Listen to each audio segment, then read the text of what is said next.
picking back up, all right? So the second derivative, it's just the derivative of the first derivative, which a lot of times you're going to see denoted with that little double prime. Again, you can pause, you can read this. I don't want to. Let's just get into the math. Find the second derivative. It's pretty easy. Just find the first derivative first, and then take the derivative of it. So here we go. If that is my original function, I could take this first derivative, negative 3x squared plus 8x minus 1. Very good. And then if I wanted to find the second derivative, all I would need to do is take the derivative of f prime. The derivative of negative 3x squared is just negative 6x. The derivative of plus 8x is just plus 8. So there you have it. There is your second derivative. If you wanted to find the third derivative, you easily could. It would just be negative 6. And then the fourth derivative would be 0. Like, you could just keep taking derivatives. Eventually, though, when you're working with polynomials, they stop being useful because all the variables are gone. But if you wanted to find the third derivative, you would just take the derivative of the second. We really don't ever go beyond the second derivative, but you could if you really wanted to. All right, now conceptually, let's try to think about what that does for us, right? What is that second derivative going to mean for the graph, right? Well, let's think about it. Here is a good graph. It's got this example function, the negative x cubed plus your 4x squared minus x minus 3. And then, let's see, that graph, it's gotten part of it sketched right here. And we could see, hey, like this slope, it starts off with negative slopes. Notice, these aren't y-coordinates. This is actually telling me the slopes. So at negative 1.5, it's telling me what the slope is. And then at 0.5, what the slope is. And then at 0, right? It's telling you what all the slopes are. And notice, those slopes start fairly negative, and then they get bigger, right? They're negative, and then they're less negative. And then there's 0, and then it's positive, and then it's more positive. Here we can see the slopes are getting larger. Right? Slopes are getting larger, which means f prime is increasing. And if f prime is increasing, that means the derivative of f prime is positive. So that means your second derivative is positive. If your slopes here, this is your slopes of f, are getting larger, that means f prime is increasing, because remember, the slope of f is f prime. Getting larger is a synonym for increasing. So if the slopes are getting larger, that's the same thing as saying f prime is increasing, and that's the same thing as saying the second derivative is positive. And what we're going to call for that type of a shape is we're going to call that curvature as being concave up, right? And you can see, hopefully, the shape of this graph, right? It's concave up like a cup, just like how a general parabola would be if it opens upwards. If the slopes are getting bigger, it's going to create that upwards curvature to the graph. So really, that first derivative tells us, is the graph going up or is the graph going down? But the second derivative is going to tell us how it goes up or how it goes down, right? The first derivative tells me the behavior, increasing or decreasing. The second derivative is going to tell me the shape, whether it's concave up or whether it's concave down. Are the slopes getting bigger? Is it curving upwards? Or are the slopes getting smaller and be concave down? You can see here on this other part of the graph, looks like from about 0.5 onwards, right? It looks like here the slopes, they're positive, and then they're getting smaller and smaller and smaller, then they're negative, and then they're even bigger negative. So here you can see the slopes are getting smaller. So slopes of f are getting smaller. Slope of f, that's the same thing as saying f prime is getting smaller. You could say is decreasing. So if the slopes of f are getting smaller, that is the exact same thing as saying f prime is decreasing, right? F prime, these values are getting smaller. F prime is decreasing. That means your second derivative is negative. And that's going to overall tell us that this graph is concave down. So we have concave up like a cup. That's when the slopes are getting bigger. That's when your graph is going to be curved upwards. And then we have concave down like a frown. that's when your graph is going to be curving and opening downwards. Okay, so it's all based on that second derivative. If the second derivative is positive, it's going to be concave up. And if the second derivative is negative, it's going to be concave down. And then where the graph changes concavity is called a point of inflection. Or you may see it referred to as an inflection point. So POI, point of inflection, or IP, inflection point, those are the same. That's going to be when the graph changes concavity, so where it changes from concave up to concave down, or vice versa. All right, sorry, back at it. So now let's do a second derivative sine chart, and let's see what that is going to correspondingly tell us. Now this is a typo. It shouldn't be behavior. It should tell you the shape. The behavior is what f prime tells me, and then the shape is what f double prime tells me. So let's do a second derivative sine chart.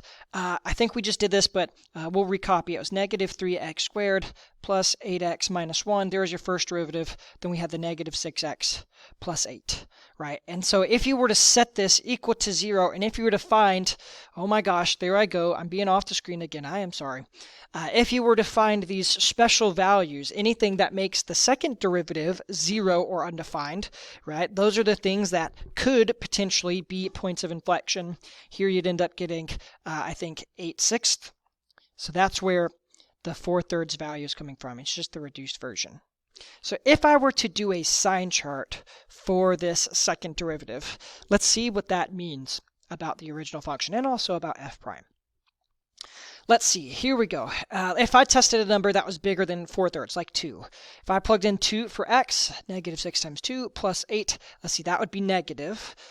So your second derivative, how about, is negative. That would tell you f prime is decreasing, which means your original function is going to have a shape that is concave down. And then if you plugged in something to the left of 4/3, like 1 or like 0, you'd end up getting a positive result, which means your original, your first derivative would have a positive slope. So your first derivative would be increasing, which means your original function is concave up. So that second derivative being positive or negative, that is what is going to tell us the shape of the original function, whether it's positive, that means concave up, or negative, that means concave down. Okay, let's see. Oops, I need to flip the page. Sorry, too many pages in this notes packet. We literally just did this, okay? So it was 4/3. See, that one was negative, so it was decreasing, concave down. That was positive, so it was increasing, concave up. We literally just did it on the second page. I don't know why it's still there, okay? So intervals of concavity, points of inflection. This is all just going to be based on that second derivative. And here you see we got the work for that second derivative just a minute ago. But that second derivative sine chart, that's going to tell us about concavity, and then we use that information to end up finding points of inflection. So let's do this example 6.12, and then we're going to do some extra little notes. Given your function below, find the intervals where f is increasing, or sorry, find where it's concave up, and then find where it's concave down, and then find the points of inflection. All right, so let's do it. Let's get this second derivative sine chart all done with. Here we go. First derivative, let's see, 4 times 1/12 would be 1/3 x cubed plus 3 times 1/2. Oh, 3 times 1/6 would be 1/2. Try to give away the answers. Minus 2x. So there's your first derivative. Wonderful. And that derivative would be very useful if you wanted to answer questions about increasing, decreasing, or to find relative maximums or minimums. You would do the sine chart for the first derivative. That's great. That's what the previous video was about. But we want to know about concavity and points of inflection. So we need to keep going. We actually need to get the second derivative and then do the sine chart for that. Okay, so here we go. Take the derivative again. I got x squared plus x minus 2. There's my second derivative. I'm going to set it equal to 0 to find all of these important values. Let's see, this one's going to factor, I believe, x plus 2 x minus 1. So I've got negative 2 and 1. Those are they're not critical points. Okay, critical points are the special values from the first derivative. Those are the things that could end up being maximums or minimums. These special points from the second derivative, there's really no name for them. But these are the things that could potentially end up being points of inflection. They may not, but they probably will. All right, let us test it now. Doing a sine chart for your second derivative. Both of those made the second derivative 0. So let's test. If I pick a number bigger than 1, like 2 or like 50, let's see, this chunk would be positive. If you plugged in 2, that chunk would be positive. So then overall, I know that second derivative would be positive. If your second derivative is positive, it means your first derivative is increasing. Slopes are getting bigger. And that means your original function will be concave up. So second derivative, positive. You don't really care a whole lot about this. It's kind of useful, but what you really want to know is that second derivative means your original function is either concave up or is concave down. Okay, now let's do the next interval. Let's test 0. This chunk would be positive. This chunk would now be negative, so overall that would be negative. If your second derivative is negative, that means your first derivative would be decreasing, which means your slopes for your original function are getting smaller, which means you're going to have a downwards curvature. We call that concave down. And then the last interval, let's pick something like negative 10. You would get a negative value and a negative value for both of the chunks, which means you get a positive value overall, which means your slopes are getting bigger, which means upwards curvature, concave up. So that's great. Let's check. Is negative 2 going to be a point of inflection? Does it change concavity? Yeah, it was concave up, and then it changes to concave down. Yes, that's going to be a point of inflection. Is 1 also going to be a point of inflection? Well, it's concave down, and then it changes to concave up. Yes. That would be a point of inflection. Kind of similar to the first derivative. Remember, we did all this stuff. We did the first derivative test, and then we had this sine chart for the first derivative. That sine chart for the first derivative told me increasing, told me decreasing, and I used that information to identify mins and maxes. And remember, all of these things, the critical points, the derivative being 0 or undefined, those are your critical points.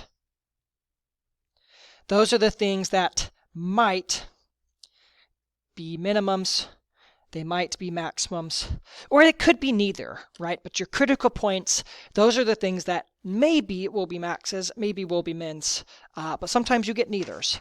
If you're thinking about a second derivative sine chart, which, by the way, is not called the second derivative test. I'm going to show you what the second derivative test here is in just a minute.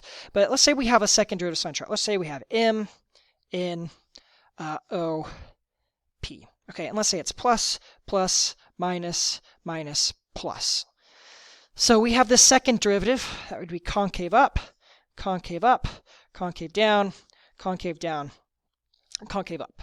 Let's say I have a second derivative sine chart and it happens to shake down like this. Would M be a point of inflection if it's concave up on the left and concave up on the right? No, right? So even though, let's say we still have the collection of all those things that might end up being points of inflections. Like even though it was this kind of special value, if it doesn't change concavity, if it's concave up on both sides, that's not going to be a point of inflection. Let's check out N. If it changes from concave up to concave down, yes, that would be a point of inflection. This one would not be, and this one would be. Right, so any place where the second derivative is 0 or undefined, those are the things that might end up being point of inflections.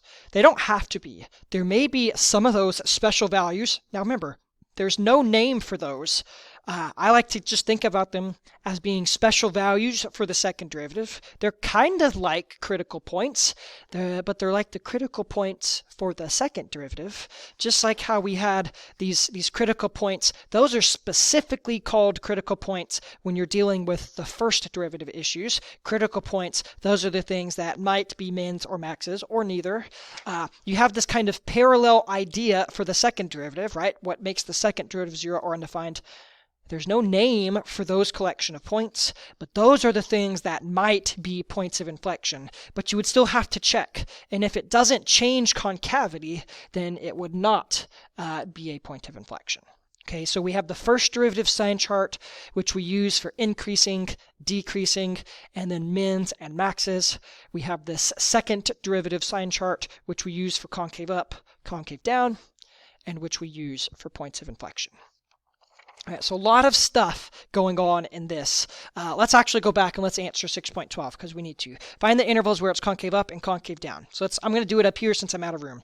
F is concave up. Got to be careful. Don't tell your teacher to F you, but I will know that means F is concave up. You could also just say CC up. F is concave up when second derivative is positive. Therefore, that was from negative infinity to negative 2. And that was from 1 to infinity. F is concave down. Concave down. When your second derivative is negative, and that only happened in that middle interval. And then F has point of inflection when F changes concavity. Or you could say your second derivative changes sign. Either one of those statements is fine. If your original function changes concavity, that means your second derivative changes sign. Those are equivalent statements. And then you're only going to have points where that happens at x equals negative 2 and then x equals 1. Those were all the answers for this particular example. Okay, so that's a lot, right? Again, this notes packet, every year I kind of mean to change it, but then every year I don't because I'm lazy. But let's just kind of recap, right? Overview, let's hit all the important things again. This first derivative sine chart, when you use it, it's called the first derivative test. And that is what you do to find mins and maxes. Right? If you want to know where f is increasing or decreasing, you do the sine chart and you tell me, oh, look, there's its positive, there's its negative, so on and so forth. And then the interpretation of that sine chart, looking at the change. Hey, if f prime changes from positive to negative, then f changes from increasing to decreasing. Then at that point, I'm going to have a max. Right? That changing aspect of the first derivative is what classifies mins and maxes, and that's the first derivative test. So all that, very good. First derivative sine chart, you got your mins, you got your maxes, you got increasing, you got decreasing. Remember, critical points, those are the collections of all the points that may be mins or maxes. Some of them are neither. But those are all the things where your first derivative is 0 or undefined. Those values that make the second derivative 0 or undefined, those are important. But they're not called critical points. That critical points is only the label we use for the first derivative. But those special values for the second derivative, those are the things that might be points of inflection, but you would still need to do this second derivative sine chart. The second derivative being positive or negative will tell you whether the graph is concave up or concave down. And then when it changes concavity, that's where you have a point of inflection. Right, I have a nice way of organizing all of this stuff, and it's called the fun chart. You'll see why it's called the fun chart in just a minute. But let's go ahead and let's do it. I need to try to get this vertically aligned. Let me zoom it in a little bit, even though I'm probably just going to go off the screen because that's what I seem to be doing all day today. Sorry. Let's go for it. Let's try to write down the connections between these three functions. You have your original function, then you have f prime. Remember, f prime, that's the same thing as the slope of f. And then f double prime, that's the same thing as the slope of f prime, right? So those two things are the same, and those two things are the same. That's hopefully going to help us. Let's start with the easy thing. If your first derivative is positive, well, that means the slope of f is positive. That means f is going up. That means f is increasing. So the first derivative being positive. By the way, you should really write this down. If you're not taking notes, shame on you. But really, this fun chart is kind of the summary of all of this 50 million page long packet. If your first derivative is positive, that means the slope of f is positive, which means f is increasing, right? Follow the logic. If your first derivative is negative, well, that means the slope of f is negative. That means f is going down. We say that means decreasing. So your first derivative being positive or negative tells you whether the original function is increasing or decreasing. And again, we call this the behavior of the graph. Behavior or slope, same thing. Increasing, decreasing, positive slope, negative slope, same thing. Now, that's all good. Let's think about the second derivative and then these connections between the three functions. All right, this is a little bit harder. Try to stay with me. If the second derivative is positive, that means the slope of f prime is positive. That means f prime is increasing. Again, positive slope means increasing. So here, that means the first derivative is increasing. Well, that means the slope of my original function is getting bigger, right? F prime increasing is the same statement as saying the slope of my original function f is getting bigger. And if the slopes of that original function are getting bigger, that is what creates that upwards curvature that we call concave up. Right? So the second derivative positive means f prime has a positive slope, which means f prime is increasing. And if f prime is increasing, that means the slope of my original function is getting bigger. And if the slopes are getting bigger, that's the upward curvature concave up. We don't usually care a whole lot about that middle statement. We care more about, hey, second derivative means concave up, right? But logically, you can kind of connect the dots. All right, last column. If the second derivative is negative, that means the slope of f prime is negative. That means f prime is decreasing.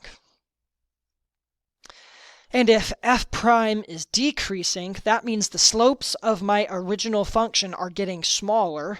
And if the slopes are getting smaller, we say that is concave down. You see why now it's called the fun chart? Usually I write it a little bit more organized than this.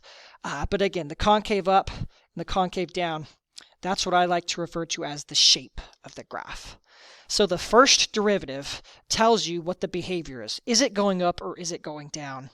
And then that second derivative tells you the shape. It tells you how it goes up or it tells you how it goes down. Is it concave up shape or is it concave down shape? Okay, and now this is going to kind of may kind of trip you up a little bit, but conceptually, let's see if we can handle this. Every graph that you have ever done or will ever do will break down, no matter how complicated it is, no matter how nasty of a function, no matter how complicated it is, it's going to break down into little pieces. And each one of those pieces is either a straight line or is one of four potential curves. Okay, so let's go for it. The four basic curves. And they form a circle. You could have curves like this, like square root graphs. Or you could have curves like this, like a I don't know even what functions would do like that typically, like the right half of a parabola, I guess you could say, but you don't typically see functions like that just by themselves. Or you could see functions like this, like typical exponential functions. Or you could have a function that looks like this, like an exponential decay. And I'm going to label this, like how about 1, 2, 3, and 4. We're going to label it just like we would the coordinate grid. Right, and let's think about the combination of the first and the second derivative between these two graphs, or these four graphs. Okay, every graph you have ever done or will ever do breaks down into little pieces, and each one of those pieces is either a straight line or it's one of these four curves. If you don't believe me, well, you're wrong. And this is actually how simple it is. It's weird to think about. Anyways, let's go through and try to identify whether the first derivative is a plus or a minus. Is the graph increasing or decreasing? And then let's also think about, is the second derivative a plus or minus? Is it concave up or is it concave down? Let's start with shape 1.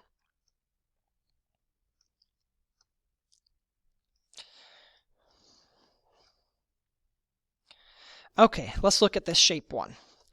Certainly, it looks like if you had a function like that shape, it looks like it is decreasing. So your first derivative would be negative. Okay, that's pretty neat. And then let's see, the shape of it. Is it going to be concave up or concave down? If you're doing something like this, the slope, that's like a slope of like -1/10, then maybe it's a slope of -1, then maybe it's a slope of -5, then maybe a slope of -10. The slopes are always negative because the graph is decreasing, but the slopes themselves are getting smaller. So that one's going to have a downwards curvature. It's clearly going to be concave down. So that's your negative combination. Right, looks something like this. Let's look at the shape 2 then. It looks like here the slopes are always positive. That graph is going to be increasing, right? Clearly that graph is going up. But this could be like a slope of 4, then maybe it's a slope of 2, then maybe it's a slope of 1, then maybe it's a slope of 1/4. Slopes are always positive because it's increasing, but the slopes themselves are getting smaller, right? It's going up, but at a decreasing rate. So it's going up, but it is still concave down. Both the shapes 1 and 2, those are both concave down, right? They form that concave down like a frown shape. Moving onwards to shape 3, looks like here the graph would be decreasing. The slopes are always negative, but this could be like a -10, then maybe a -5, then maybe a -1, then maybe a -1/5. The slopes are always negative, but they're getting less negative. Less negative means that the slopes are getting bigger. So here we can see this graph, even though it's decreasing, it has an upwards curvature to it. So it is concave up. And then this other shape, it's increasing clearly, and then the slopes are getting bigger. So that's the increasing at an increasing rate. Right, every graph you have ever done or will ever do breaks down into little pieces, and each piece is either going to be a straight line. Really, if the function is linear, the second derivative would be 0, so yeah, it doesn't have any concavity. But in general, any curve is just going to break down into little pieces, and then each one of those little pieces is going to be one of these four, based on whether the first derivative and the second derivative are a plus minus, minus plus, minus minus, or plus plus, right? Just based on whatever that combination happens to be, right? Every graph breaks down into little pieces, and those are the elemental building blocks of all your graphs, right? So kind of just keep that in your brain as we move forward and we do the curve sketching stuff to finish this packet. But that's it for now. Second derivative test, and then we'll probably pause it, and then we'll finish this video in a third one, or finish notes in a third one. Remember, I have a first derivative test, and that first derivative test is a way to find maximums and minimums. Right? It's using this first derivative sine chart, and then it's the interpretation of that sine chart. Like, hey, if the derivative changes from negative to positive, then you're going to have a min. Or if the derivative changes from positive to negative, then you're going to have a max. The first derivative test is a way to find extrema, and so is the second derivative test. I wish that this second derivative sine chart process, I wish it was called the second derivative test, but it's not. This is not second derivative test, right? So just be careful. This is a very useful skill, and you'd use this to find the intervals of concavity, and you use it to find the points of inflection, but it's not called the second derivative test. Second derivative test is another way to find extrema, another way to find your maximums and to find your minimums. All right, so here we go. It's going to use the second derivative, but it doesn't actually use any sine charts. Right, let's look at it. If I have some point, like how about if, let's say, the first derivative at, let's just say c, some number. If the first derivative at c is 0, so I know it's a critical point, and the second derivative at that point is positive. Sorry, my pencil is giving me struggles. If your first derivative at that specific x value, whether it be x equals 4 or x equals -8 or whatever, at some specific point, at x equals c, if your first derivative is 0 and your second derivative is positive, let's see what happens. We know this means it's a critical point, right? It's got a horizontal tangent, and that means it's concave up. If your graph is concave up, now this fact alone isn't enough because all infinitely many of these points are concave up. There's only the one of them at the very bottom that you have a minimum for, right? So you need both conditions. Just because the second derivative is positive, that's not enough. All those points are concave up. But specifically, the point that has both of these two things happening simultaneously, the point that's concave up and has a horizontal tangent, this one, is the only one that's a relative minimum, right? So if your first derivative is 0 and your second derivative is positive, then f has a relative minimum at x equals c. Okay, now let's look at the other one. If your first derivative is 0 and your second derivative is less than 0. Less than 0 means concave down. Now remember, if all you knew was concave down, you wouldn't be able to tell me anything. You know this point up here is a max, but that point also has a horizontal tangent. So you need both conditions. If you have a horizontal tangent and it's concave down, both of those things in conjunction with each other will guarantee that you have a relative maximum. So if your first derivative is 0 and your second derivative is less than 0, then f has a relative maximum at that specific point. If the second derivative is 0, then your test is inconclusive and you would have to do something else. But your first derivative test, which uses that first derivative sine chart, that is a way to find mins and maxes. Your second derivative test, which doesn't actually use any sine charts, it just plugs into the first derivative, confirms that it's 0, and then it plugs into the second derivative and makes sure that it's not 0. Positive means concave up, which means, hey, that point's a minimum. And if the second derivative is negative, that means concave down. That means that point that you're investigating is a maximum.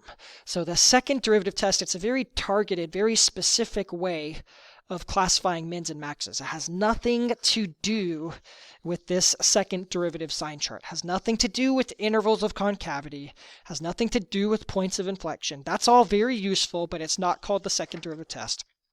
It's another way to find mins and maxes. Okay, I'm going to end this video, and then in the next video, we're going to finish this packet.